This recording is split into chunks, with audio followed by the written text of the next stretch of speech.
السلام علیکم ورحمۃ اللہ وبرکاتہ۔ ان الحمد للہ نحمده ونستعینه ونستغفره ونعوذ باللہ من شرور انفسنا ومن سیئات اعمالنا،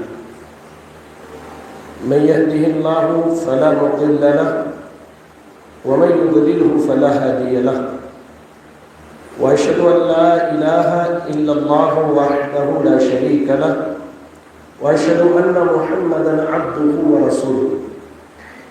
يا أيها الذين آمنوا اتقوا الله حق تقاته ولا تموتن إلا وأنتم مسلمون۔ يا أيها الذين آمنوا اتقوا الله وقولوا قولا سديدا يصلح لكم أعمالكم ويغفر لكم ذنوبكم، ومن يطع الله ورسوله فقد فاز فوزا عظيما۔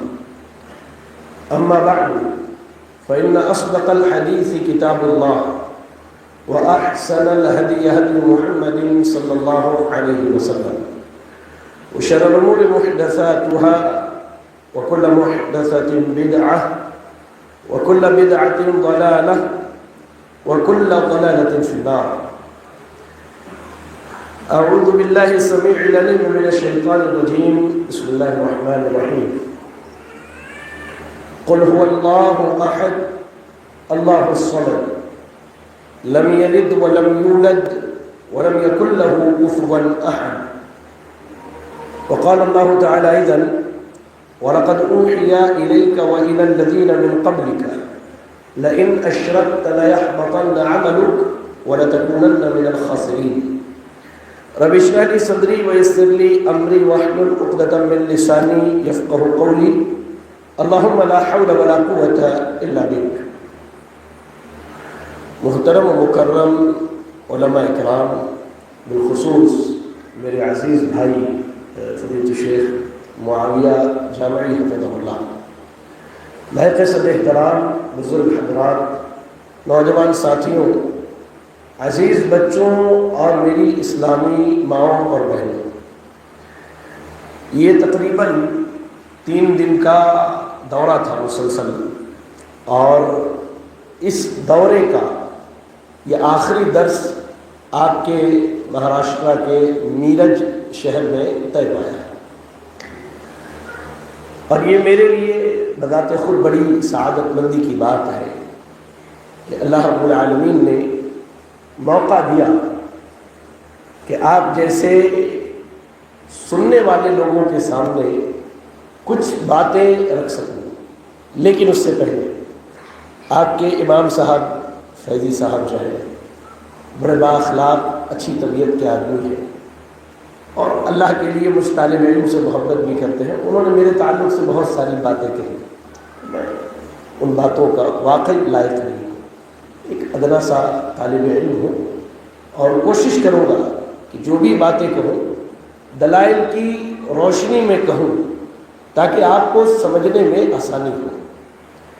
اور یہ درس آج کا آپ ایسا محسوس کیجئے کہ آپ کہیں کلاس میں پڑھنے کے لیے بیٹھے ہیں، جی، تقریر کے طور پہ نہیں، کیونکہ بڑا اہم موضوع ہے کہ ایک انسان کی زندگی میں صحیح اسلامی عقیدے کی اہمیت کیا ہے، اور عام طور سے مسلمانوں میں گمراہی کے وجوہات کیا ہیں۔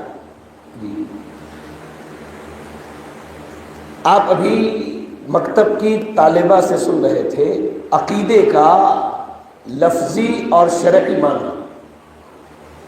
مکتب کی تعلیم جو ہے بچوں کی تربیت کا ایک بہترین ذریعہ ہے۔ آپ کوشش کیجئے کہ جس طرح اسکول کی تعلیم اپنے بیٹے اور بیٹیوں کو دیتے ہیں، پابندی سے اپنے گھر کے بچوں کو اگر یہاں مکتب کا اہتمام ہے تو یہاں لا کر کے پڑھائیے، ان کو تعلیم دیجیے۔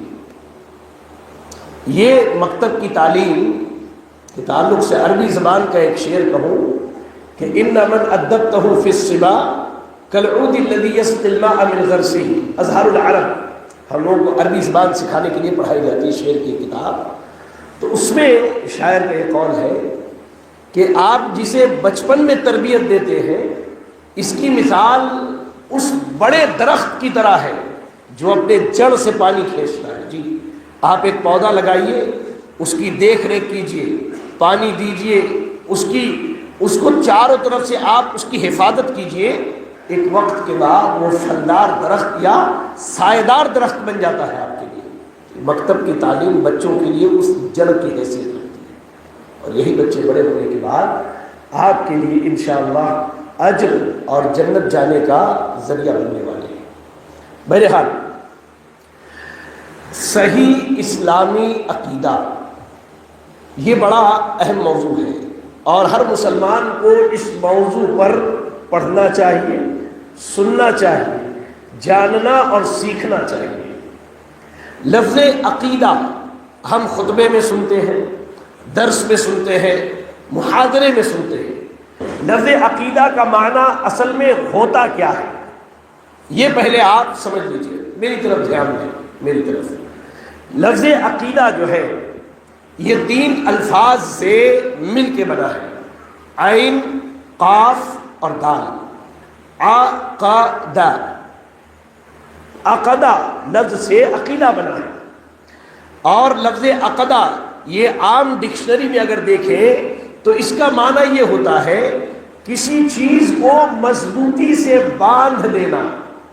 جی کسی چیز کو مضبوطی سے باندھ دینا، جوڑ دینا، گرہ لگانا. اس میں کارڈ پر کیا لکھتے ہیں؟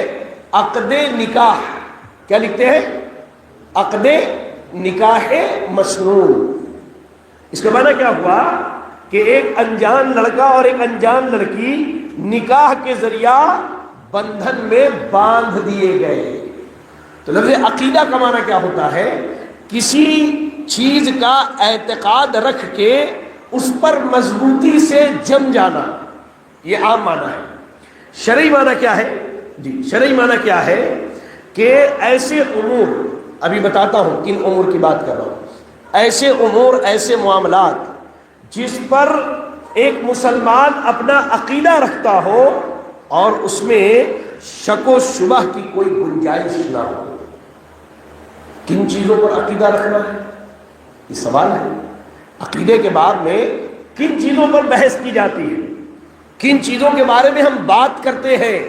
یاد رکھیں عقیدے کے باب میں 6 چیزوں پر بحث کی جاتی ہے. جی کتنے چیزوں پر؟ کتنے چیزوں پر؟ 6 چیزوں پر. اللہ پر ایمان لانے کے تعلق سے، اللہ کے فرشتوں پر، اللہ کی کتابوں پر، اللہ کے رسولوں پر، آخرت کے دن پر اور بھلی بری تقدیر پر. یہ 6 امور ہیں جن کا تعلق ایک مسلمان کے عقیدے سے ہے، اور عقیدے کے باب میں انہی 6 چیزوں کے بارے میں بات کی جاتی ہے. اب اس کی دلیل کیا ہے؟ قرآن مجید پڑھیے آپ، سورۃ البقرہ آیت نمبر 285، بالکل آخری آیت میں اللہ نے کہا آمن الرسول بما انزل الیہ من ربہ والمؤمنون کل آمن باللہ وملائکتہ وکتبہ ورسلہ. اللہ نے کہا کہ آمن الرسول، رسول ایمان لائے اس چیز پر، بما انزل الیہ من ربہ، اس چیز پر جو اللہ نے ان کی طرف نازل کی ہے. رسول ایمان لائے. والمؤمنون کہا کہ ایمان والے ایمان لائے. کس بات پر؟ اس بات پر کہ اللہ پر ایمان لائے، اللہ کے فرشتوں پر، اس کی کتابوں پر، اس کے رسولوں پر. 4 باتوں کا یہاں ذکر ملا. اس کی دوسری دلیل صحیح مسلم کی حدیث ہے، بڑی پیاری حدیث ہے میرے بھائی. کہتے ہیں عمر ابن خطاب رضی اللہ تعالی عنہ کہ ہم ایک دن اللہ کے نبی صلی اللہ علیہ وسلم کی مجلس میں بیٹھے تھے. اچانک دیکھا ایک اجنبی آدمی، مدینے میں کوئی اسے جانتا نہیں تھا، بہترین صاف ستھرے لباس میں، ایک دم کالے بال والا آدمی آیا اور آ کے اللہ کے نبی کے سامنے بیٹھ گیا اور کہتا ہے اے محمد مجھے ایمان کے بارے میں بتائیے. ایمان لمبی حدیث ہے، اس کا ٹکڑا بتا. تو اللہ کے نبی نے کہا الایمان ان تؤمن باللہ، ایمان یہ ہے کہ تم اللہ پر ایمان رکھو، وملائکتہ اس کے فرشتوں پر، وکتبہ اس کے کتابوں پر، ورسلہ اس کے رسولوں پر، والیوم الآخر آخرت کے دن پر وبالقدر خیرہ وشرہ، بھلی بری تقدیر پر، یعنی تقدیر میں جو ہو رہا ہے سب اللہ کی طرف سے۔ ان 6 چیزوں پر ایمان لانا یہ اسلامی عقیدہ ہے، اور عقیدے کی بات جب کہی جائے گی تو ان 6 چیزوں کے بارے میں ہی بات ہوگی۔ آپ سمجھ لیجیے اس چیز۔ یہاں ایک سوال ہے، میری عادت ہے میں درس میں پوچھتا ہوں ایسے ہی بھائی، اب آپ اچھا کہیں کہ برا کہیں وہ آپ کی مرضی ہے۔ وہ جو شخص آیا تھا مدینے میں، وہ آدمی کون تھا؟ چلے یہ سب کو معلوم ہے، وہ کس صحابی کی شکل میں آتے تھے اکثر، یہ بتائیے آپ جی۔ جبریل علیہ السلام کس صحابی کی شکل میں اکثر اللہ کے نبی کے پاس آتے تھے؟ جی اس کو معلوم ہے؟ دحیہ کلبی، بنو کلب کے ایک صحابی ہے دحیہ کلبی رضی اللہ تعالیٰ عنہ کی شکل و صورت میں جبریل علیہ السلام اکثر اللہ کے نبی صلی اللہ علیہ وسلم کے پاس آیا ہے۔ بہرحال وہ ایک ضمن سوال تھا۔ تو 2 باتیں آپ کو سمجھ میں آئی ابھی تک کہ عقیدے کے معنی ہوتے ہیں کہ دل سے ان 6 چیزوں پر ایمان لانا اور اس میں کسی قسم کی شک و شبہ نہ کرنا، اور وہ 6 چیزیں ارکان ایمان ہیں۔ اب آئیے دوسرے مدعا پر کہ آخر ان پر ایمان لانا کیوں ضروری ہے جس میں شک اور شبہ کی کوئی گنجائش نہ ہو، یا دوسرے لفظوں میں کہیے عقیدے کے ان امور کی کیا اہمیت ہے ہماری زندگی میں۔ جی سب سے پہلی بات، صحیح اسلامی عقیدہ بندے کے اعمال کی قبولیت کا سبب ہے۔ آپ پر جب شریعت فرض ہو جاتی ہے اس وقت سے لے کر موت تک آپ جتنے بھی اعمال انجام دیتے ہیں یہ سارے اعمال اسی وقت اللہ کے ہاں قبول ہوں گے جب آپ کا عقیدہ صحیح ہوگا۔ دلیل کیا ہے اس کی؟ سب سے پہلی دلیل سورۃ الکہف کی آیت نمبر 110 پڑھیا۔ اللہ نے کہا فمن کان یرجو لقاء ربہ فلیعمل عملا صالحا ولا یشرک بعبادۃ ربہ احدا۔ اللہ نے کہا کہ تم میں سے جو آدمی اللہ سے ملاقات کی امید رکھتا ہے، مرنا تو کوئی نہیں چاہتا، تو اللہ سے ملاقات کی امید، جی اللہ سے ملاقات کی امید رکھیے۔ اللہ کے رسول صلی اللہ علیہ وسلم فرماتے ہیں من احب لقاء اللہ احب اللہ لقاءہ، اگر آپ کے دل کی خواہش ہے کہ میں اپنے رب سے ملاقات کروں تو اللہ تعالیٰ بھی محبت کرتا ہے کہ وہ آپ سے ملاقات کرے۔ کہا کہ تم میں سے جو آدمی اللہ سے ملاقات کی امید رکھتا ہے فلیعمل عملا صالحا، اسے چاہیے کہ وہ نیک عمل کرے۔ اچھا دیکھیے فرق ہے، ایک چیز ہے عمل اور ایک چیز ہے نیک عمل، جی دونوں کا فرق معلوم ہے؟ کیا ہے فرق؟ دونوں میں کیا فرق؟ ایک چیز ہے عمل کرنا اور ایک چیز ہے نیک عمل کرنا، دونوں میں کیا فرق ہے؟ کوئی بھی عمل نیک عمل کب بنتا ہے؟ جب اس میں 2 باتیں پائی جاتی ہیں، یاد رکھیں اس نقطے کو۔ پہلی چیز اخلاص، اللہ کے لیے وہ عمل ہونا چاہیے۔ ہمارے عمل کیا ہوتا ہے؟ حج کر کے آنے کے بعد لوگ کیا لکھتے ہیں؟ فلاں حاجی صاحب، جی آپ ایک ہنسنے کی بات نہیں کرنی چاہیے۔ دکانوں پر میں نے دیکھا فلاں حاجی بریانی، میں نے ان کے بیٹے سے پوچھا یار ابا حج کرنے گئے تھے کہ بریانی پکانا سیکھنے گئے تھے؟ اللہ کی پناہ، عبادتیں ایسی کیجیے کہ آپ اور آپ کا رب جانے، کوئی اور نہ جانے۔ آج ہمارے یہاں عبادت کے بعد اس عبادت کا چرچا کیا جاتا ہے باضابطہ۔ لوگ چائے کی دکانوں پر بیٹھ کے کہتے ہیں کیا یارو تمہارے گمان ہو آج میں 2 بجے رات کو اٹھا، کیا آوازہ ہو رہے تھے؟ یہ بتانا مقصود ہے کہ میں 2 بجے رات کو تہجد کے لیے اٹھا تھا۔ کیا سمجھتے ہیں آپ کو بتانے؟ کس نے کہا آپ کو بتانے؟ کہا کہ عبادت کیجیے اخلاص کے ساتھ، تب یہ عبادت نیک عبادت اور نیک عمل ہوگی۔ اور دوسری شرط کیا ہے؟ وہ عبادت اللہ کے نبی صلی اللہ علیہ وسلم کے طریقے کے مطابق ہونی چاہیے۔ آپ مغرب کی نماز کی مثال لیجیے، مغرب کی نماز کے لیے آئے اور مغرب کی نماز 4 رکعت فرض آپ نے پڑھی، ہو جائے گی مغرب کی نماز؟ بالکل اللہ کے لیے پڑھ رہے ہیں بھائی، ہو جائے گی؟ نہیں ہوگی، اس لیے کہ اللہ کے نبی نے 3 پڑھی ہے، اور آپ مغرب کی نماز 3 رکعت پڑھ رہے ہیں، لیکن خواہش کیا ہے؟ سماج والے مجھے نمازی کہیں۔ دیکھو دلوں کا حال اللہ جانتا ہے، دلوں کا حال اللہ جانتا ہے۔ سماج والے نمازی کہیں، بڑا عبادت گزار ہے، یہ مال خرچ کر رہے لوگ سخی کہیں، کہا کہ یہ عمل بھی اللہ کو قبول نہیں۔ تو کوئی بھی عمل نیک کب ہوتا ہے؟ جب اس میں 2 باتیں پائی جاتی ہیں، وہ عمل اللہ کے لیے کیا جائے اور وہ عمل اللہ کے نبی کے طریقے کے مطابق کیا جائے۔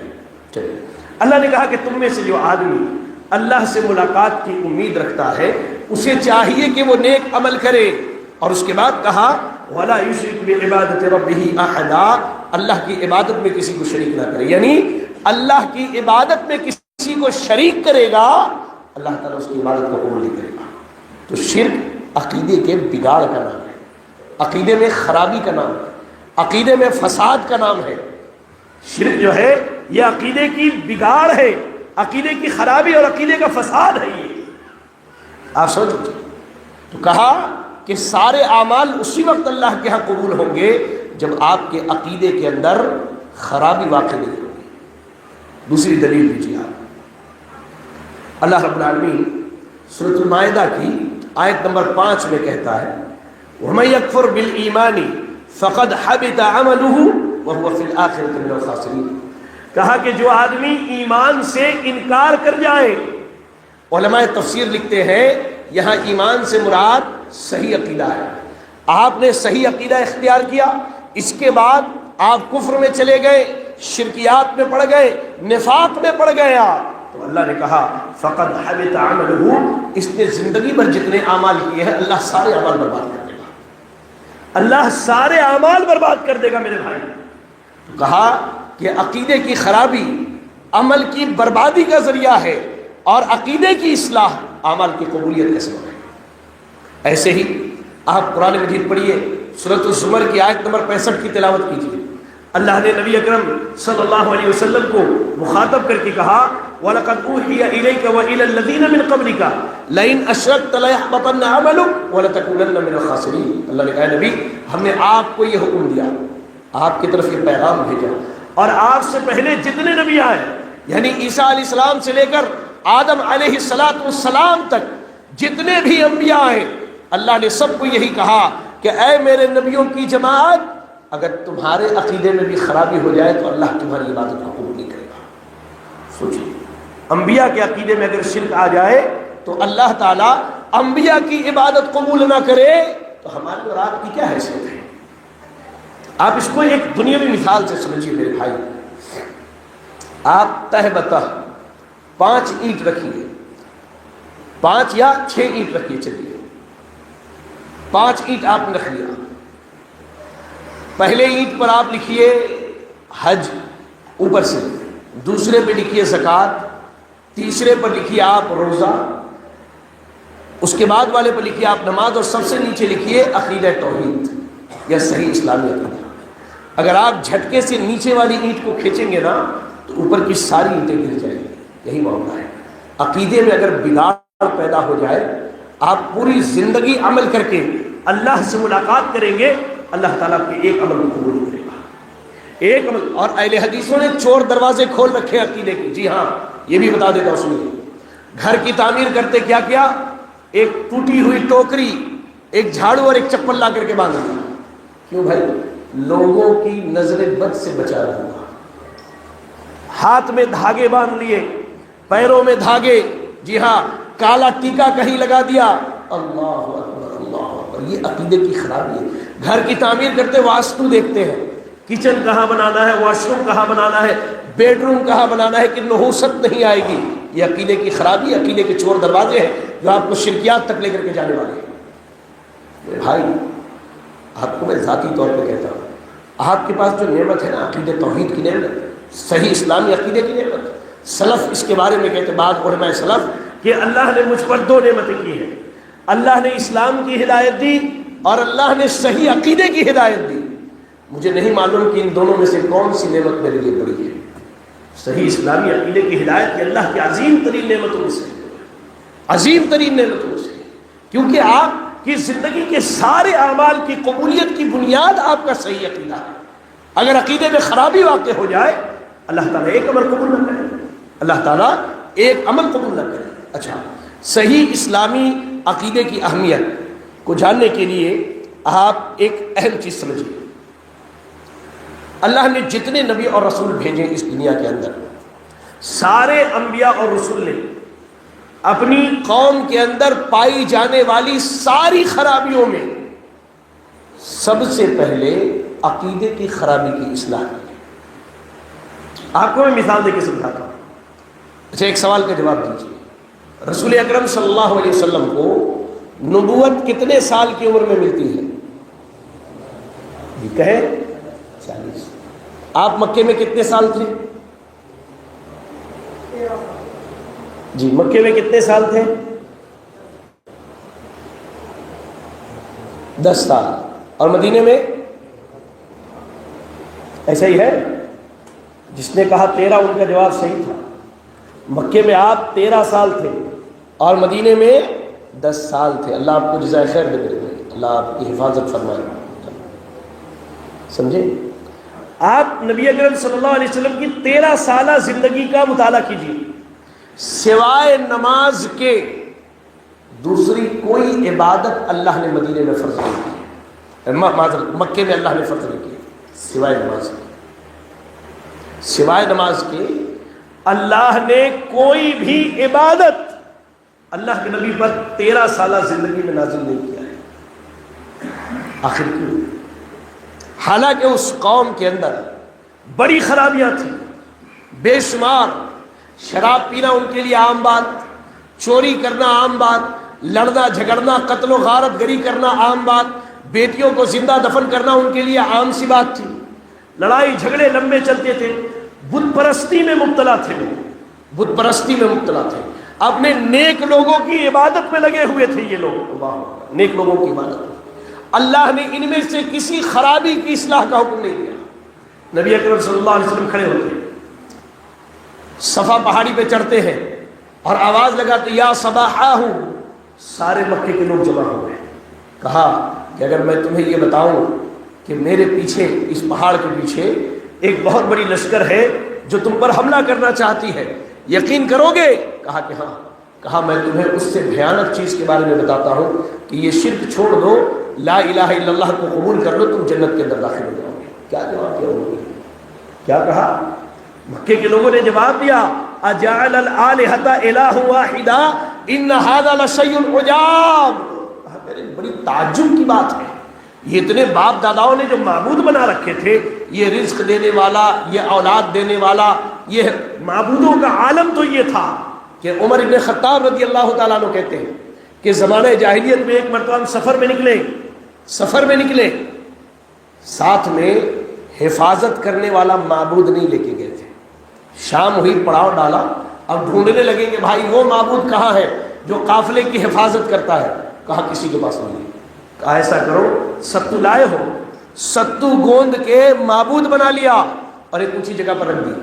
کہا کہ بھائی تو ہماری حفاظت فرما لے پوری رات۔ صبح ہوئی، اب لوگوں کو بھوک لگی تھی، معبود سے معافی تلافی کیا اور پانی میں گھول کر کے لوگوں نے اپنے اپنے حصے کا پی لیا۔ یہ عالم تھا ان کے یہاں معبودوں کا۔ اللہ اکبر۔ اللہ کے نبی نے کہا کہ یہ جو اتنے تم نے معبود بنائے ہیں ان سب کو چھوڑ دو۔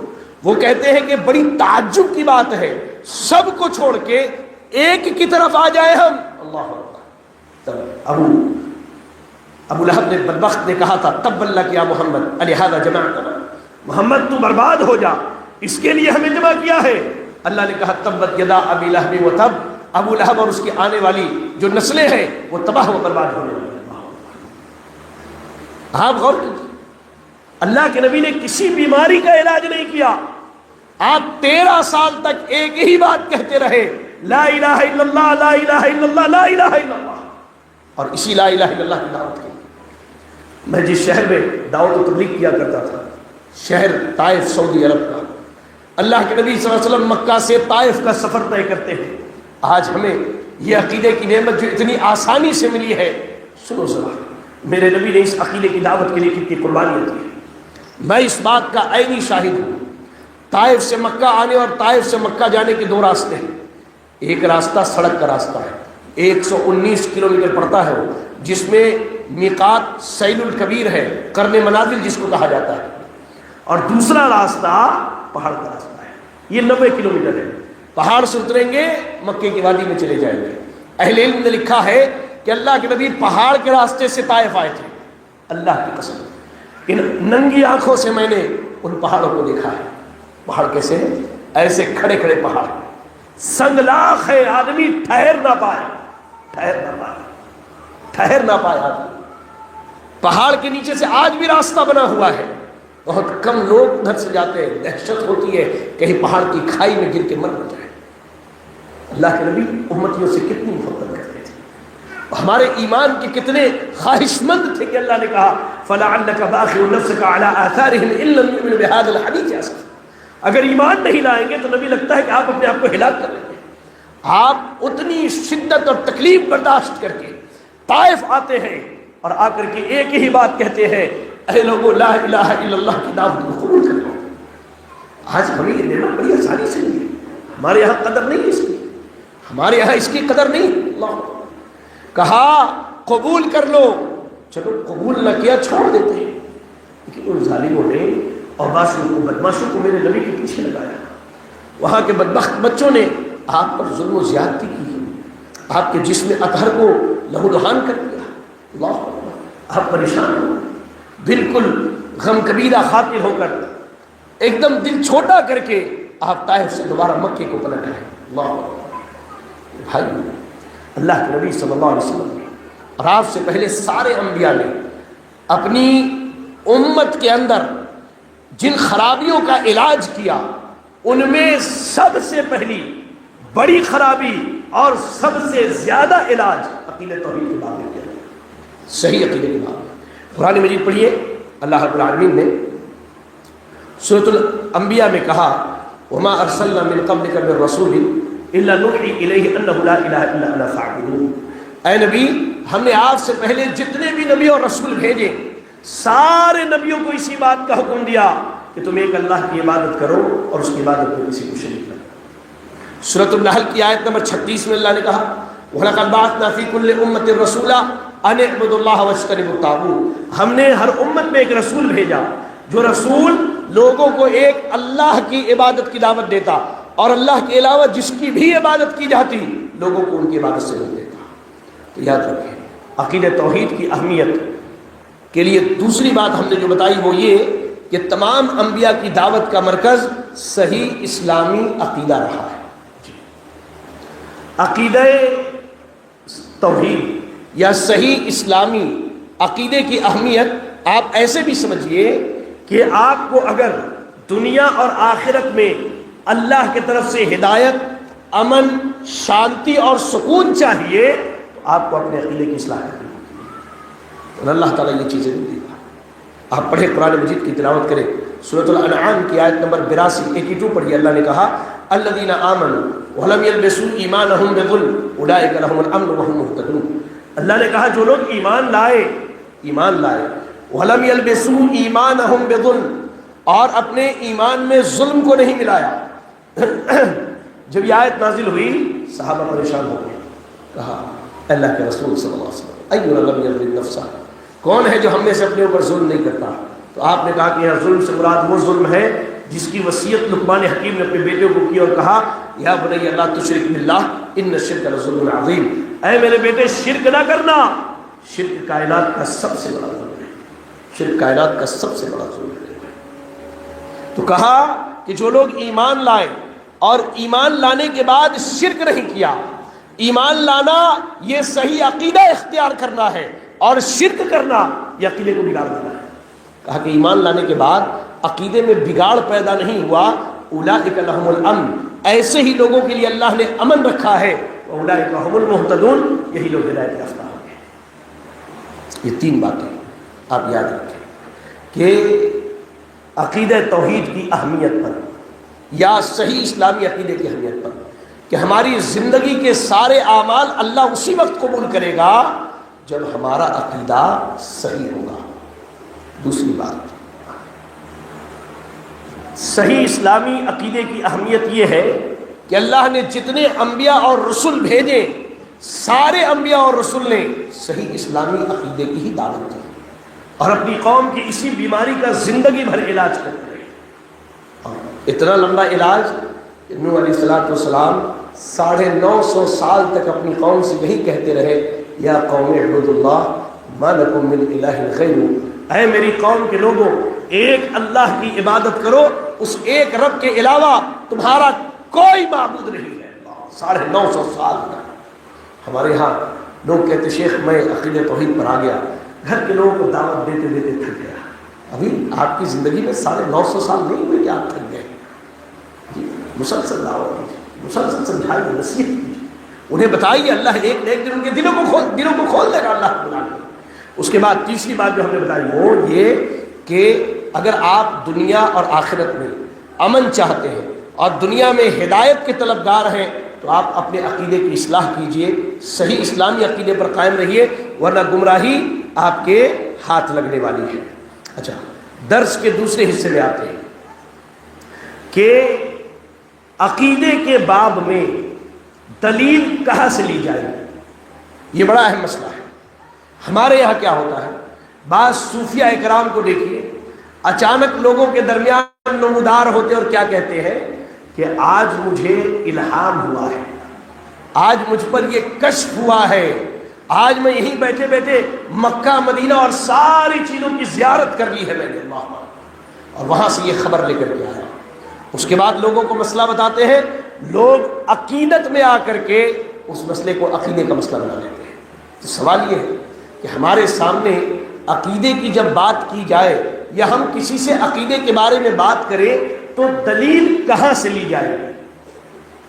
پہلی چیز، دلیل اللہ رب العالمین کے کلام قرآن مجید سے لی جائے گی۔ قرآن سے مراد اللہ کا وہ کلام ہے، جی اللہ کا وہ جس کے ذریعے اللہ نے بات کیا، اللہ کا وہ کلام ہے جسے جبریل علیہ السلام لے کر جناب محمد رسول اللہ صلی اللہ علیہ وسلم تک پہنچا دیا اور آپ نے اپنی امت کو بتا دیا۔ قرآن سے ہی عقیدے کے باب میں دلیل لی جائے گی۔ اس کی دلیل کیا ہے؟ میں اپنی بات منہ سے کہہ دوں قرآن سے دلیل لے جائے گی اور آپ اٹھ کے چلے جائیں سمجھ کے؟ نہیں، قرآن سنیے، سورۃ الاعراف پڑھیے، آیت نمبر 3 میں اللہ نے کہا اتبعوا ما انزل الیکم من ربکم ولا تتبعوا من دونه اولیاء قلیلا ما تذکرون۔ اللہ نے کہا کہ ہم نے جو وحی نازل کی ہے تم اس کی اتباع کرو، تم اس کی اتباع کرو، ولا تتبعوا من دونه اولیاء، اس کے علاوہ کسی دوسرے دوست ساتھی احباب کی اتباع کی ضرورت نہیں ہے۔ اللہ نے کس چیز کی اتباع کا حکم دیا؟ جو اللہ نے آسمان سے وحی نازل کی، اور وحی کے نزول کا سلسلہ اللہ کے نبی صلی اللہ علیہ وسلم کے ساتھ ہی ختم ہو گیا۔ اب ہمارے یہاں عالم صاحب بڑی لمبی چوڑی تقریر کرتے ہوئے کیا کہتے ہیں کہ شیخ عبد القادر جیلانی رحمۃ اللہ علیہ کا دھوبی جو ہے وہ قبر میں دفن کیا گیا، فرشتے آ کے سوال پوچھتے تیرا رب کون ہے؟ کہتا میں شیخ عبد القادر جیلانی کا دھوبی ہوں۔ کہا تیرا دین کیا ہے؟ تیرے نبی کون ہے؟ میں شیخ عبد القادر جیلانی کا دھوبی ہوں۔ تیرا دین کیا ہے؟ میں شیخ عبد القادر جیلانی کا دھوبی ہوں۔ سوال یہ ہے کہ یہ تو غیبیات سے تعلق رکھنے والا معاملہ ہے نا، انسانوں کی نگاہ سے اوجھل ہے۔ غیبیات کی خبر اللہ کے نبی وحی کے ذریعے دیا کرتے تھے، اب کسی پر وحی نہیں آتی تو یہ خبر قبر کے باہر لایا کون؟ آپ یہ کہیں گے فرشتے نے، تو آپ کذاب ہے، جھوٹے ہیں، دجال ہیں۔ سنیے، صحیح بخاری کی حدیث ہے، ایک صحابیہ ہے ام ایمن رضی اللہ تعالیٰ عنہ، بڑی جلیل القدر صحابیہ، اللہ کے نبی بڑی محبت کرتے تھے ان سے اور ان کے گھر کے لوگوں سے، اکثر آپ ان سے ملاقات کے لیے جایا کرتے تھے۔ اللہ کے رسول صلی اللہ علیہ وسلم جب دنیا میں نہ رہے تو ابو بکر اور عمر رضی اللہ تعالیٰ عنہما نے فیصلہ کیا کہ ہم بھی جا کے ام ایمن سے ملاقات کر کے آتے ہیں، اللہ کے نبی کی سنت پر عمل کر لیں گے۔ دونوں پہنچے، ام ایمن دیکھ کے رونے لگی، اللہ، دونوں صاحب پریشان، یہ بھی رونے لگے اور روتے روتے کہا کہ ام ایمن، اللہ کے نبی سے جدائی ہم سب کے لیے بڑی تکلیف کا باعث ہے، لیکن اب اس کے لیے رونا نہیں چاہیے۔ کہتے کہ تم یہ سمجھتے ہیں؟ مجھے تو رونا اس بات پر آ رہا ہے کہ اللہ کے نبی جب موجود تھے، آسمان سے جو وحی کا سلسلہ تھا آپ کے ساتھ ہی وہ ختم ہو گیا، اب آسمان سے ہمارے بارے میں کوئی خبر نہیں آتی۔ تو صحیح حدیث یہ بتاتی ہے کہ وحی کا سلسلہ اللہ کے نبی کے ساتھ ختم ہو گیا۔ اب عقیدے کے باب میں کسی کا کشف، کسی کا الہام اور کسی کا مکاشفہ اور جنگلوں میں جا کے عبادت کرنا اور درختوں سے لٹک جانا اور 100 سال کے بعد آ کے یہ کہنا کہ مجھے اس بات کا علم ہوا ہے، وہ جھوٹا ہے، وہ کذاب ہے، وہ دجال ہے۔ اللہ نے کہا کہ عقیدے کے باب میں دلیل لی جائے گی، اتبعوا ما انزل الیکم من ربکم، قرآن مجید سے دلیل لی جائے گی، اس کی پہلی دلیل۔ دوسری دلیل، اللہ کا کلام جو ہے یہ ہر قسم کی ملاوٹ، جھوٹ اور ہر قسم کے وسوسے سے پاک ہے۔ انسان جھوٹ بول سکتا ہے، انسان کے کلام اور اس کی بات میں ملاوٹ ہو سکتی ہے۔ آپ کہتے ہیں کہ مجھ پر کشف ہوا ہے، کیا پتہ یہ بات شیطان نے آپ کے ذہن میں بٹھا دیا ہو، کیا پتہ شیطان نے آپ معصوم نہیں ہیں جی۔ عقیدے کے بعد میں جن کی باتیں مانی جاتی ہیں وہ معصوم نہیں ہے، وہ معصوم نہیں، معصوم اللہ نے اپنے کلام کو بنایا ہے اور انسانوں میں اپنے نبی کو اللہ نے معصوم بنایا ہے۔ نبی صلی اللہ علیہ وسلم کے علاوہ کوئی معصوم نہیں ہے۔ اللہ نے کیا کہا؟ سورۃ الحجر کی آیت نمبر 9 میں اللہ نے کہا اِنَّا نَحْنُ نَزَّلْنَا الذِّكْرَ وَإِنَّا لَهُ لَحَافِظُونَ، ہم نے ہی اس ذکر کو نازل کیا ہے اور ہم ہی اس کی حفاظت کرنے والے ہیں۔ تو یہ کلام اللہ کا، یہ وحی اللہ کی طرف سے آیا، نازل ہوا اور اللہ نے اس کی حفاظت کی۔ یہ شک، شبہ، ملاوٹ اور ادھر ادھر کی باتوں سے، کمی بیشی سے یہ بالکل پاک ہے۔ تو پہلی دلیل عقیدے، آپ کے سامنے عقیدے کا کوئی مسئلہ کوئی رکھے، آپ اسے پوچھیے کہ اس کی دلیل اللہ کی کتاب میں ہے۔ دوسری چیز، دلیل کہاں سے لی جائے گی؟ اللہ کے نبی صلی اللہ علیہ وسلم سے بالکل صحیح سند کے ساتھ جو حدیث ثابت ہے اس سے دلیل لی جائے گی۔ اس کی دلیل کیا ہے؟ قرآن مجید سورۃ الحشر کی آیت نمبر 7 پڑھیے۔ اللہ نے کہا وَمَا آتَاكُمُ الرَّسُولُ فَخُذُوهُ وَمَا نَهَاكُمْ عَنْهُ فَانْتَهُوا، رسول جو دے اسے لے لو اور جس چیز سے روک دے اس سے رک جاؤ۔ تو رسول کیا دیتے تھے؟ مال دولت دیتے تھے، زمین جائیداد تقسیم کرتے تھے؟ نہیں، آپ وہ علم دیتے تھے جس علم کو اللہ نے وحی کے ذریعے آپ تک پہنچایا ہے۔ تو رسول جو مسئلہ بتائیں، جو باتیں بتائیں اسے لے لو۔ تو قرآن یہ کہتا ہے کہ عقیدے کے باب میں رسول کی بات مانی جائے گی اللہ کے بعد۔ اور اس کے بعد اللہ رب العالمین نے اللہ کے نبی کو قرآن کی آیات کا شارح بنا کر کے بھیجا کہ آپ کی ذمہ داری ہے کہ آیتوں کے بارے میں لوگوں کو کھول کھول کے اور سمجھا کے بتائیں۔ قرآن مجید پڑھیے، سورۃ النحل کی آیت نمبر 44 پڑھیے۔ اللہ نے کہا وَأَنزَلْنَا إِلَيْكَ الذِّكْرَ لِتُبَيِّنَ لِلنَّاسِ مَا نُزِّلَ إِلَيْهِمْ وَلَعَلَّهُمْ يَتَفَكَّرُونَ۔ اللہ نے کہا اے نبی، یہ جو قرآن ہم نے نازل کیا ہے نا، یہ آپ کی ذمہ داری ہے کہ لوگوں کے سامنے کھول کھول کے بیان کر دیں۔ تو قرآن کا بیان کرنے والا اللہ نے کس کو بتایا؟ کس کو بتایا؟ نبی صلی اللہ علیہ وسلم کو۔ تو عقیدے کے باب میں دلیل قرآن سے لی جائے گی اور وہ حدیثیں جو بالکل صحیح سند سے ثابت ہے اللہ کے رسول صلی اللہ علیہ وسلم سے، وہاں سے دلیل لی جائے گی۔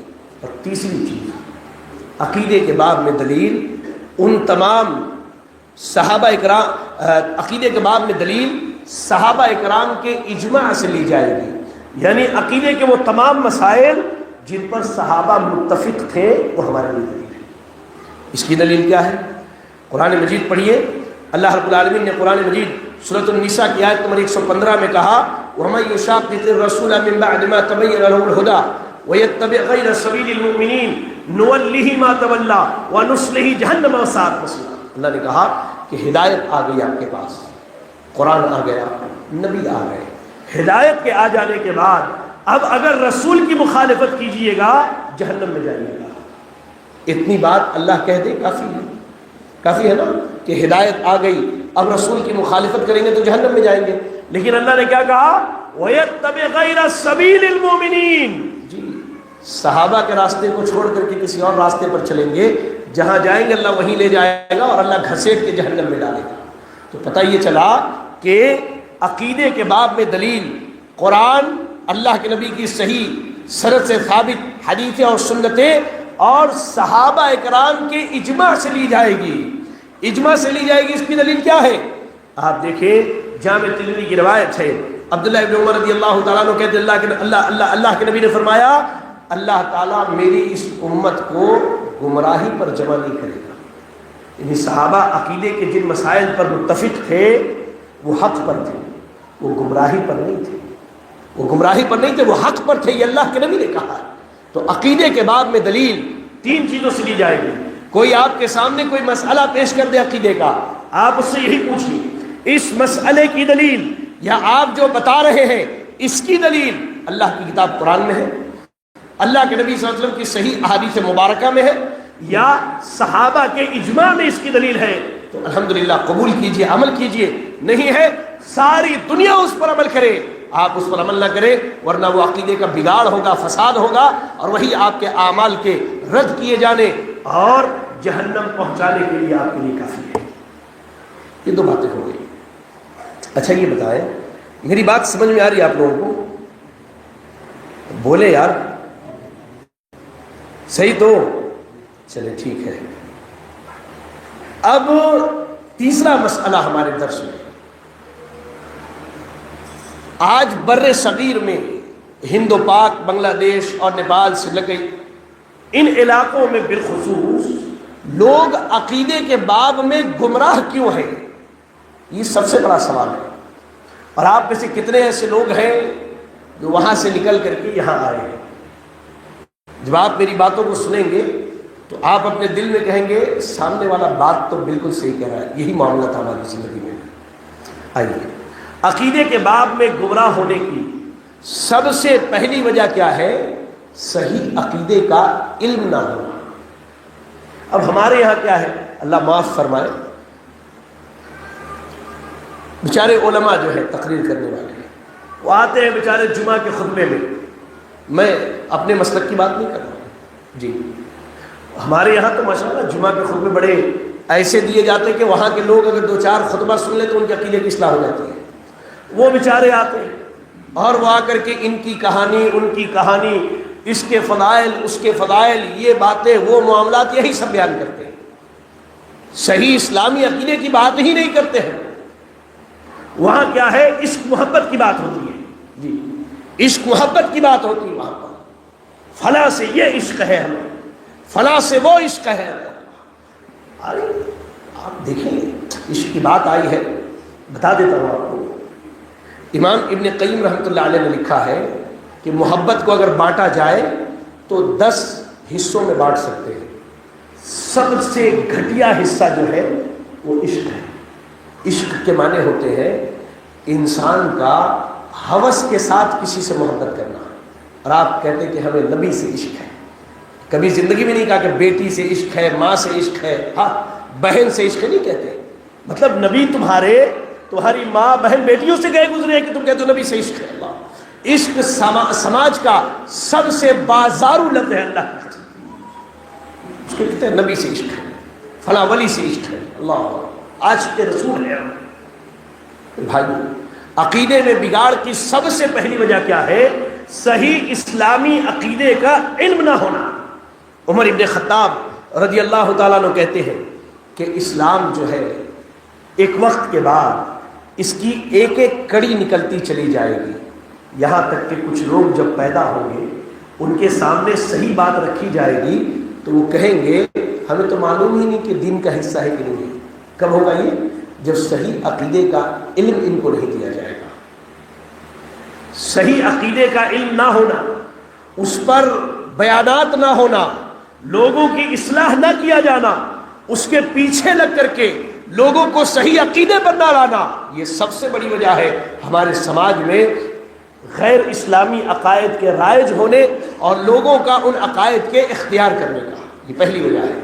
دوسری وجہ، جاہل قسم کے مولویوں کے پیچھے چلنا جی، جاہل قسم کے مولویوں کے پیچھے چلنا۔ اللہ نے ان کے بارے میں قرآن میں سورۃ القصص کی آیت نمبر 41 میں کہا کہ وَجَعَلْنَاهُمْ أَئِمَّةً يَدْعُونَ إِلَى النَّارِ وَيَوْمَ الْقِيَامَةِ لَا يُنصَرُونَ۔ اللہ نے کہا کہ ہم نے ان کو ایسا مولوی بنایا ہے جو لوگوں کو جہنم کی طرف بلاتے ہیں جی۔ تو مولوی 2 طرح کے ہو گئے، ایک علماء ربانی جو آپ کو جنت کی طرف بلاتے ہیں، دوسرے علماء سوء جو آپ کو جہنم کی راہ پر لے کے جاتے ہیں۔ اب لوگ ان علماء سوء کے پیچھے جب چلنا شروع کر دیتے ہیں تو پھر تو ان کی عقیدت میں، ان کی محبت میں، ان کے عشق میں سارا معاملہ بگڑ جاتا ہے۔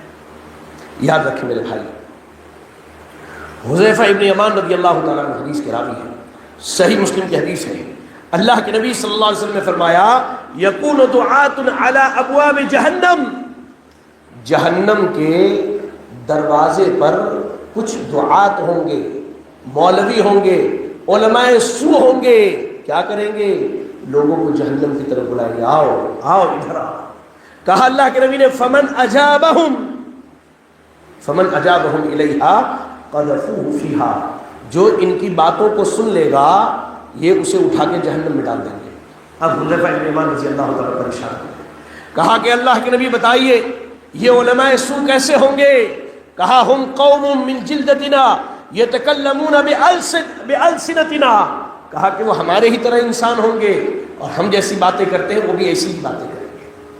جی آپ یقین جانیں آج گمراہ قسم کے دعات اور علماء سو کے پیچھے چلنے کی وجہ سے آج امت مسلمہ کا ایک بڑا طبقہ جو ہے صحیح اسلامی عقیدے سے گمراہ ہے۔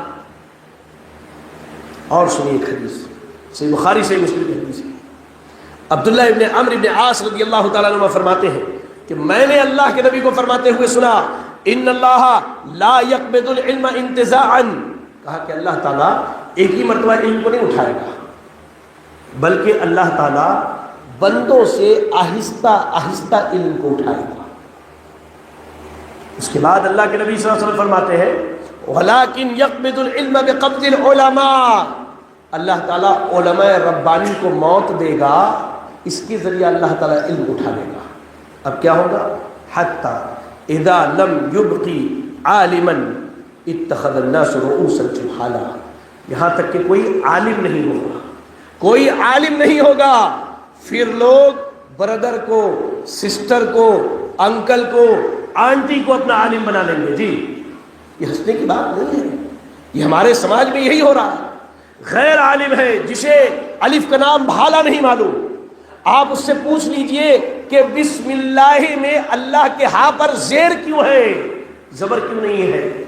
جی دن میں اسے تارے نظر آنے شروع ہو گئے، وہ لوگوں کا مفتی بنا ہوا ہے، لوگوں کا مفتی بنا ہوا ہے، لوگ اسے اپنا مرجع سمجھتے ہیں علم کے بعد میں۔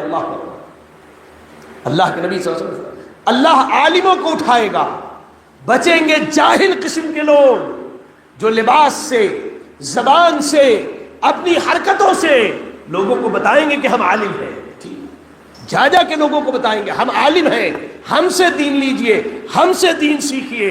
کہا اللہ کے نبی نے فَسُئِلُوا، ان سے سوال کریں گے لوگ۔ دیکھیے یہ ہو رہا ہے سماج میں، جو ہو رہا ہے سماج میں، فَسُئِلُوا سوال کریں گے، فَأَفْتُوا وہ خاموش نہیں رہیں گے، معلوم ہو نہیں ہو سوال کا جواب بھی دیں گے۔ کیا ہوگا؟ خود بھی گمراہ ہوگا۔ اچھا جواب کیسے دیں گے؟ اللہ کے نبی نے کہا بغیر علم، علم نہیں ہوگا اس کے بعد، لیکن بھائی جلوہ قربہ، دستار، لباس، خوشبو، ایٹیٹیوڈ یہ ظاہر کرے گا کہ یہ بڑا عالم ہے وقت کا۔ کہا کہ بغیر علم کے یہ جواب دے گا اور کیا ہوگا؟ خود بھی گمراہ ہوگا اور لوگوں کو گمراہ کرے گا۔ عقیدے کے بعد کی ایک مثال دیتا ہوں۔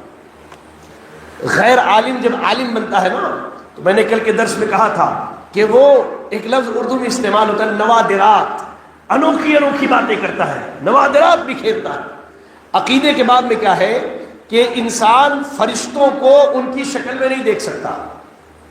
جی فرشتوں کو انسان اپنی آنکھوں سے نہیں دیکھ سکتا، کتاب و سنت میں کہیں یہ چیز وارد نہیں ہے کہ کسی نے فرشتوں کو اس کی اصلی شکل میں دیکھا ہو سوائے اللہ کے رسول صلی اللہ علیہ وسلم۔ اب ایک غیر عالم صاحب ایک بڑے کالج کے پروگرام میں اسٹیج پر مائک لے کے کہتے ہیں کہ اگر مرغے کی آنکھ نکال کر کے انسانوں کو لگا دیا جائے تو یہ بھی فرشتے کو دیکھ سکتا ہے۔ جی یہی چیز ہے کہ آدمی جاہل کو اپنا عالم سمجھے گا، اس سے سوال کرے گا، وہ بغیر علم کے جواب دے گا، خود بھی گمراہ ہوگا، لوگوں کو بھی گمراہ کرے گا۔ اللہ اکبر۔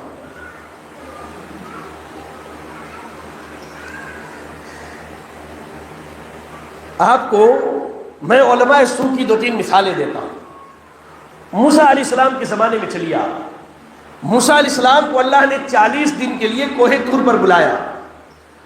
اب قوم کے اندر ایک آدمی تھا، لوگ جسے بہت بڑا عالم سمجھتے تھے، سامری، کیا تھا وہ؟ جادوگر تھا، جادوگر تھا۔ اس نے کیا کیا؟ موسیٰ علیہ السلام کے پاس فرشتہ جس گھوڑے پر آتا اس کے خر کی مٹی لی اور سونے میں ملا کر کے ایک بچھڑا بنایا اور کہا کہ مجھے لگتا ہے کہ موسیٰ کا رب یہی ہے۔ اچھا، اس بچڑے کی خاصیت قرآن نے بیان کی ہے، جب جب ہوا چلتی نا بچڑے سے چیخنے کی آواز آتی، لوگ پریشان ہو جاتے، اللہ، اب لوگ اسے سجدہ کرنے لگے، اس کی عبادت کرنے لگے، یہودی ملعون قوم اس کے آگے جھکنے لگے۔ اللہ اکبر۔ موسیٰ علیہ السلام آئے، دیکھا ان کے بھائی ہارون وہیں موجود تھے، بھائی کی داڑھی پکڑ لیا، پتا چلا کہ پچھلی شریعتوں میں بھی داڑھی رکھنے کا حکم تھا، داڑھی پکڑ لیا اپنے بھائی کا اور کہا کہ یہ کیا کر رہے ہیں لوگ؟ کہا کہ مجھے ملامت نہ کرو، میں نے ان کو سمجھایا، یہ مجھے قتل کرنے کے در پہ ہو گئے۔ اللہ اکبر۔ موسیٰ علیہ السلام فوراً اللہ سے معافی مانگتے، اللہ مجھے اور میرے بھائی کو تو بخش دے۔ اللہ اکبر۔ یہ جوہلا کی صفت ہے، علم کے بغیر فتویٰ دینا، علم کے بغیر فتویٰ دینا۔ ایسے ہی موجودہ دور میں آپ دیکھیے، جی موجودہ دور میں یہ روافض، یہ شیعہ جو ہے، یہ کیا ہے؟ ان کے ذاکرین یہ کیا ہے؟ یہ علماء سو ہیں، جی علماء سو ہیں۔ آپ ان کو دیکھیں گے، اہل سنت والجماعت کے جو متفقہ مسائل ہیں یہ سارے مسائل میں خلاف ورزی کرتے ہیں۔ مثال کے طور پر یہ صحابہ کرام کو مرتد اور کافر سمجھتے ہیں۔ شریعت یہ کہتی ہے کہ صحابہ، تمام صحابہ سے اللہ نے جنت کا وعدہ کیا ہے۔ جی آپ دیکھیں، یہ اللہ کے نبی کی صحیح احادیث کا انکار کرتے ہیں۔ اور ایک بڑا مسئلہ امام مہدی کا مسئلہ ہے، جو آج تو یہاں ہندوستان میں شکیل بن حبیب بھی مہدی بنا پھرتا ہے۔ اللہ اکبر۔ یہ ایک بڑا مسئلہ ہے مسلمانوں کے ہاں، بڑا مسئلہ ہے۔ روافض اس کے بارے میں کہتے ہیں کہ ہمارا آخری امام سامورا کے غار میں چھپ گیا ہے اور آخر میں آئے گا وہی امام مہدی۔ موجودہ دور کے علماء سو ہیں۔ اللہ اکبر۔ یہ علماء سو ہے میرے بھائی، ان سے بچنے کی ضرورت ہے۔ ہر عالم دین سے آپ علم سیکھیے، علماء کے علاوہ وہ شخص جو اپنے آپ کو عالم ظاہر کرتا ہے اس سے علم نہ سیکھیے، جب تک کہ آپ کے شہر کے بڑے علماء اس سے علم سیکھنے کی اجازت نہ دے دے، گواہی نہ دے دے۔ چلیں، اس کے بعد ایک تو ہوا علم نہ ہونا صحیح عقیدے کا، دوسرا علماء سو کے پیچھے چلنا، تیسری چیز جو ہے اپنے نفسانی خواہشات کی اتباع کرنا۔ اب آپ کو ایک مثال دیتا ہوں، آپ کے شادی میں دولہے اور دلہن کو ہلدی لگاتے ہیں، رواج ہے کیا ایسا؟ بولو شیخ، منہ تو کھولو، ہے نا؟ آپ کو معلوم ہے یہ ہلدی کیوں لگاتے ہیں؟ اس کی دو وجہ ہے۔ اماں کیا بولتی ہے؟ کیا صاحب، کیا تو بھی باتیں کرتے ہیں، ایک ہی بیٹا ہے نا ہمارا، ساری خواہشاں یہ پورے کر لیتے ہیں ہم اس بیٹے پر۔ ابا کیا بولتے؟ نہیں، گھر کی عورتیں کہہ رہی ہیں نا تو ان کی بات تو سننا۔ سبحان اللہ، یہ عقیدے کا بگاڑ ہے، اس کی اصلاح کر لو، توبہ کر لو اس باب میں۔ واللہ کہتا ہوں، میری مائیں اور بہنیں غور سے سنیں اس بات کو۔ آپ کو معلوم ہونا چاہیے ہمارے ملک میں جو غیر مسلم بھائی رہتے ہیں ان کا ایک معبود ہے جسے وہ نرسو کہتے ہیں۔ ہلدی کی رسم وہیں سے آئی ہے۔ ان کا عقیدہ ہے کہ دولہا اور دلہن کو اگر ہلدی نہ لگائی جائے اور انہیں ایسا لباس نہ پہنایا جائے جو پیلے رنگ کا نہ ہو، پھر وہ شادی ہونے نہیں دے گا، اور شادی ہو گئی تو اس میں رکاوٹ ڈالے گا۔ اب اس کلچر میں رہنے کی وجہ سے ہم نے بھی اس چیز کو اختیار کر لیا، ہم نے بھی اس چیز کو، اور وہ کیا ہے اصل میں نفس کی نفسانی خواہشات کی اتباع ہے۔ ہم لوگ کیا دلیل دیتے ہیں؟ عبد الرحمن بن عوف رضی اللہ تعالیٰ عنہ کے کپڑے میں زردی کا نشان تھا، شاید انہوں نے ہلدی لگائی ہو۔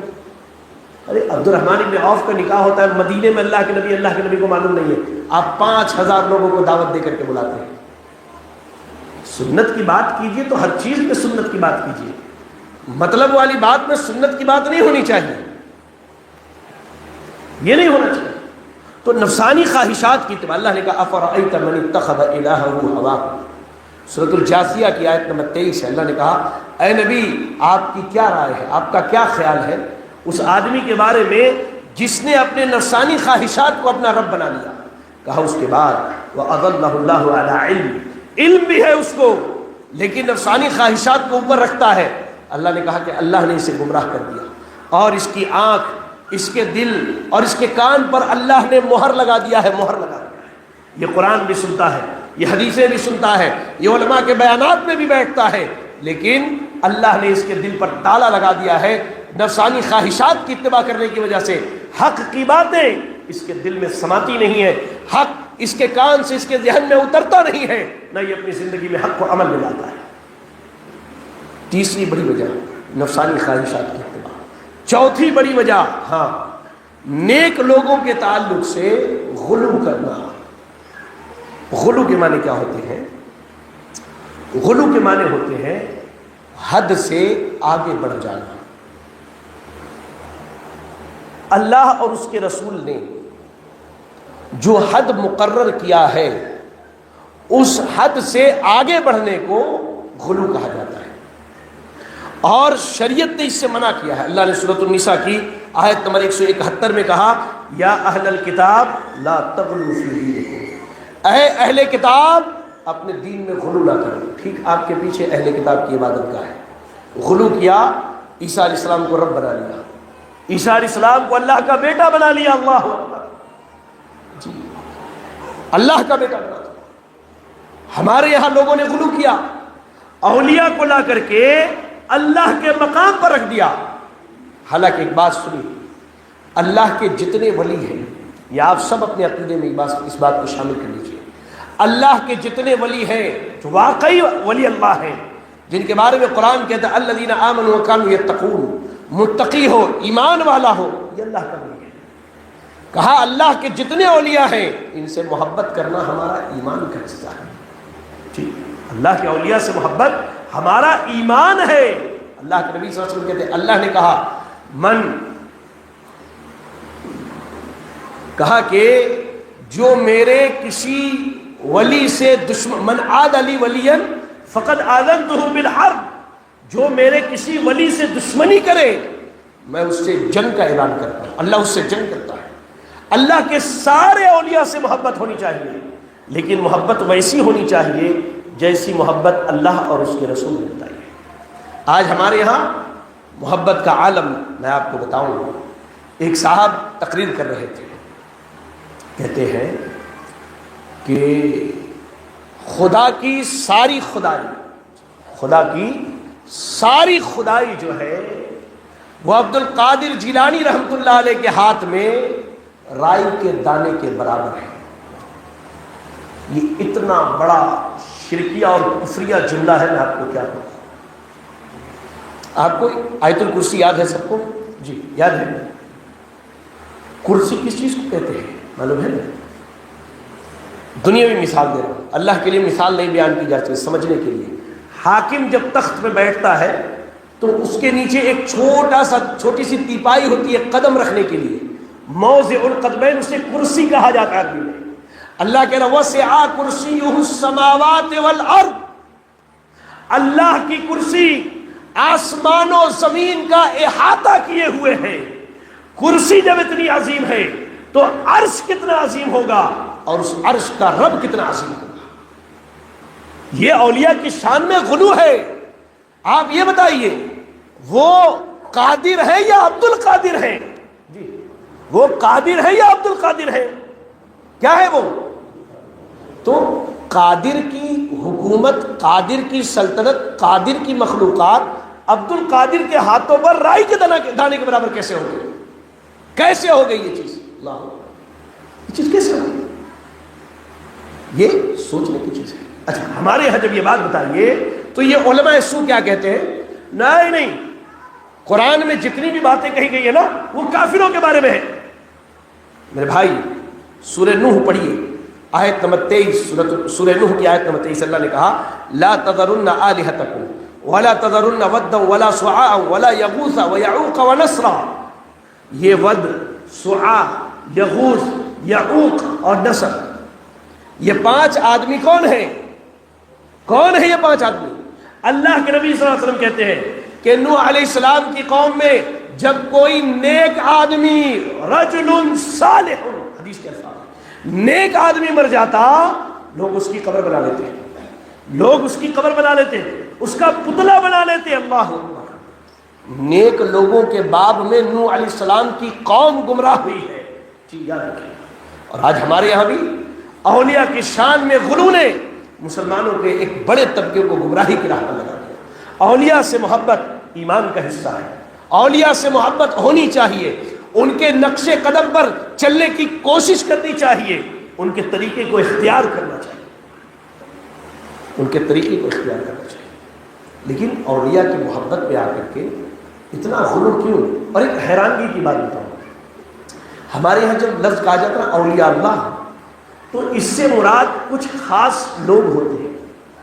مجھے آج تک یہ بات سمجھ میں نہیں آئی کہ کیا اللہ کے نبی کے بعد اس امت میں ابو بکر صدیق سے بڑا کوئی ولی اللہ گزرا ہے؟ کہیں سیدنا عمر سے بڑا کوئی ولی اللہ گزرا ہے؟ سیدنا عثمان، سیدنا علی سے بڑا کوئی ولی اللہ گزرا ہے؟ کسی صحابی نے بیان نہیں کیا کہ ابو بکر صدیق ولی اللہ ہے اور ان کے ہاتھ پر اللہ کی کائنات رائی کے دانے کے برابر ہے۔ کیا شیخ عبد القادر جیلانی رحمۃ اللہ علیہ کا مقام سیدنا ابو بکر صدیق سے زیادہ ہے؟ بتائے کوئی، مجھے بتائے اس بارے میں۔ سیدنا عمر سے زیادہ ہے؟ سیدنا عثمان و علی رضی اللہ عنہم سے زیادہ ہے؟ مجھے بتائے۔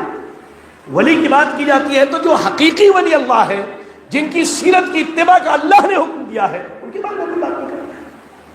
یاد رکھیں، اولیاء اور صالحین کے تعلق سے غلو اور حد سے زیادہ بڑھ جانے نے لوگوں کے عقائد میں بگاڑ پیدا کیا۔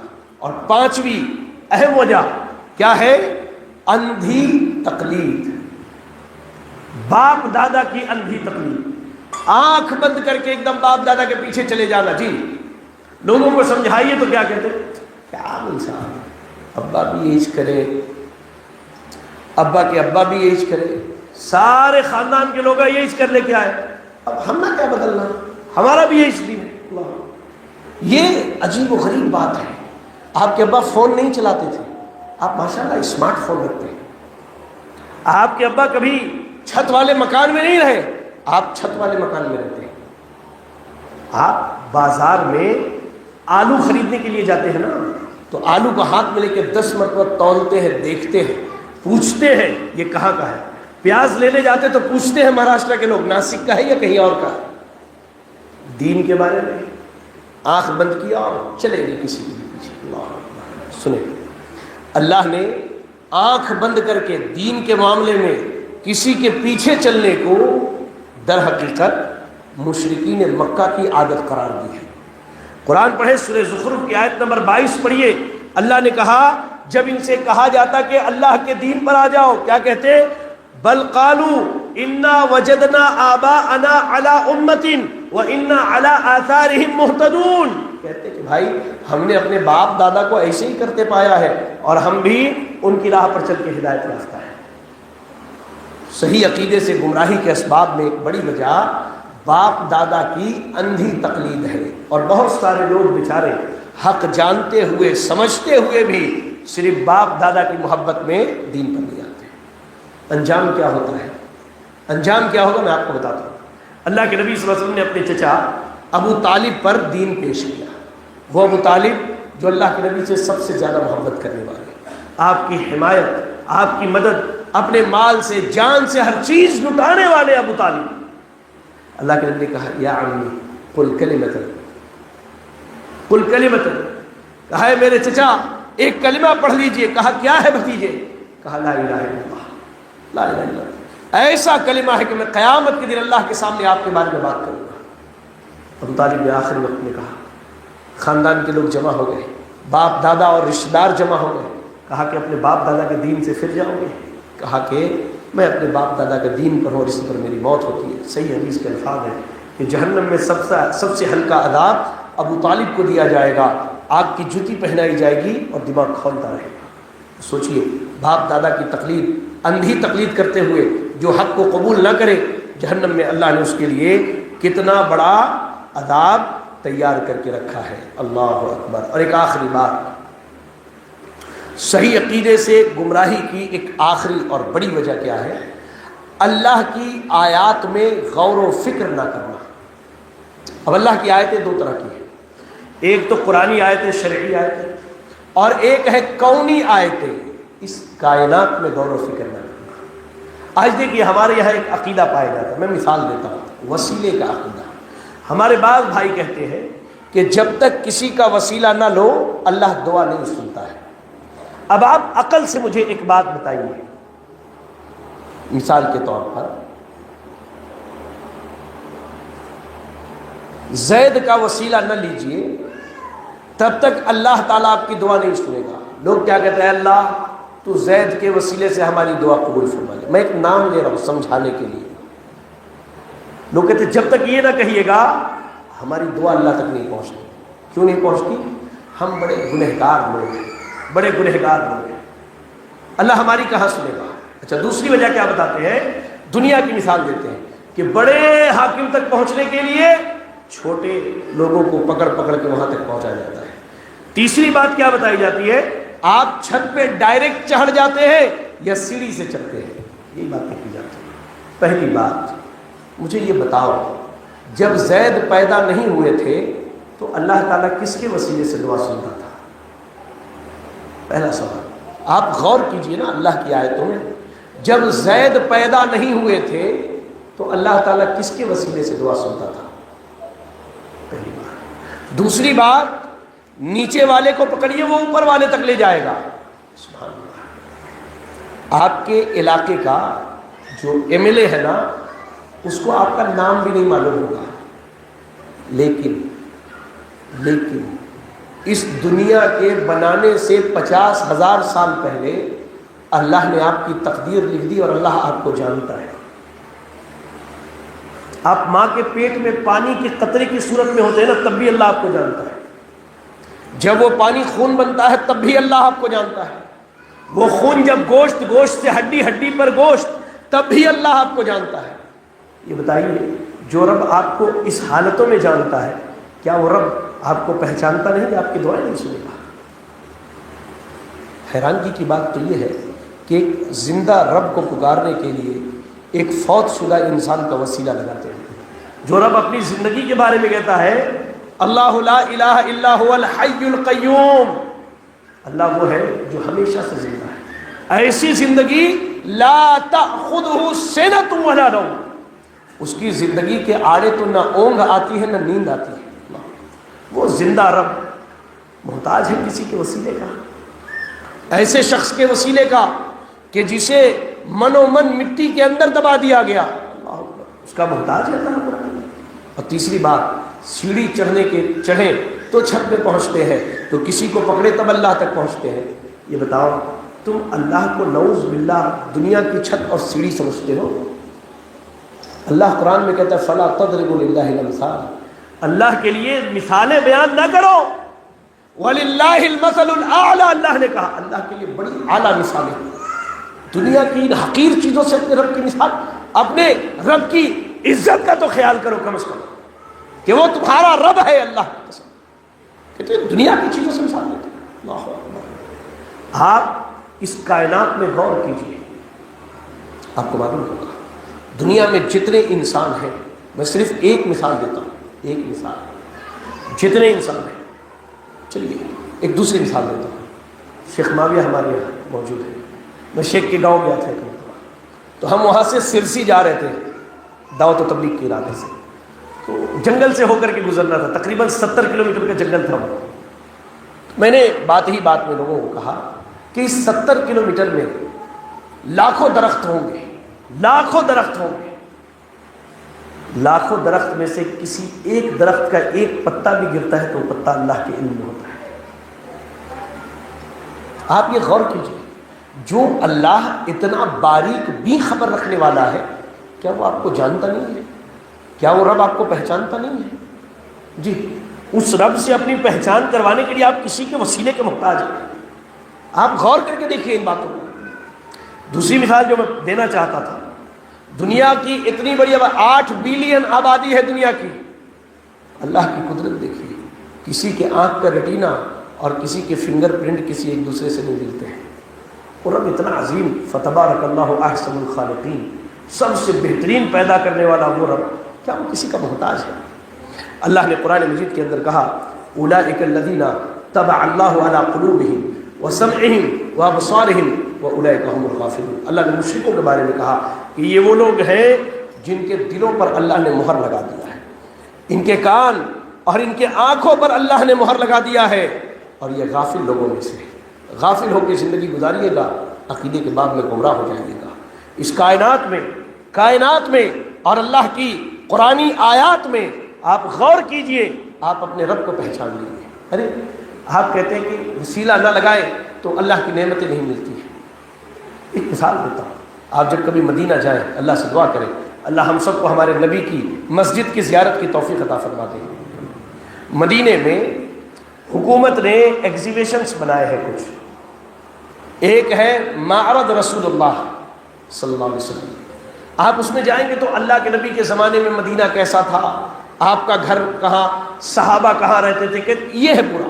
اور ایک ہے معرض اسماء اللہ الحسنی، اللہ کے اچھے اچھے ناموں کا ایگزیبیشن۔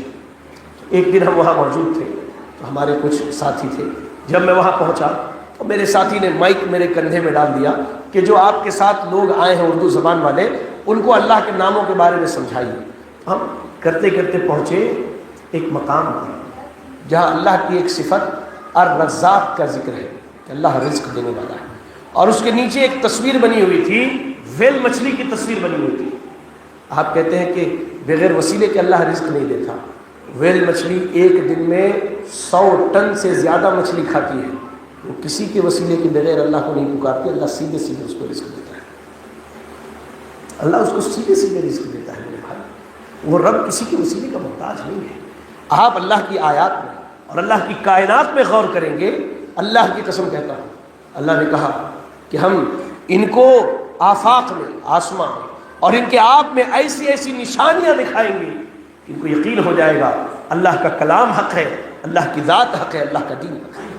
اس لیے کوشش کیجیے اللہ کی آیات میں غور کرنے کی۔ تو جو باتیں میں نے بتائی خلاصے کے طور پہ کہہ دوں، صحیح اسلامی عقیدے کی اہمیت یہ ہے کہ اس کے بغیر اللہ عمل قبول نہیں کرتا ہے۔